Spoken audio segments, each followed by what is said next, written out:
Hello, in this video we will learn how to set value of a JSON body from a pre-request script. So you can see I have an example of Postman echo request. It is a post type of request and I have this field shop ID which has some string. So if you send this request, you can easily see that this will be basically a request body part which we are sending to the server.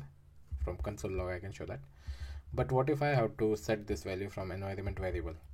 So you can do it very easily by writing a simple script. Here is the script. So you have to set a variable, collection variable, and my variable name is a shop ID, and you can give any ID. So here I am giving technocrats shop underscore 1. Save this request. Now we will have to make a small change in the field in JSON body.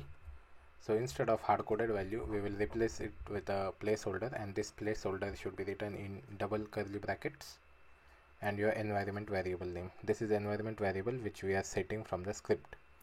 So it will get value from the script. And make sure that you have double curly brackets for your script, not a single curly brackets. Now let's clear this console part and send this request once again. Okay, now if we see in console request body which we are sending to server, you can see that environment variable which we are setting from the script is actually sent in the Postman post request JSON body. If you like this video, please check out other videos in the playlist of Postman which I have created, and please subscribe to my channel. I will be adding more such simplified explanation videos. Thank you for watching.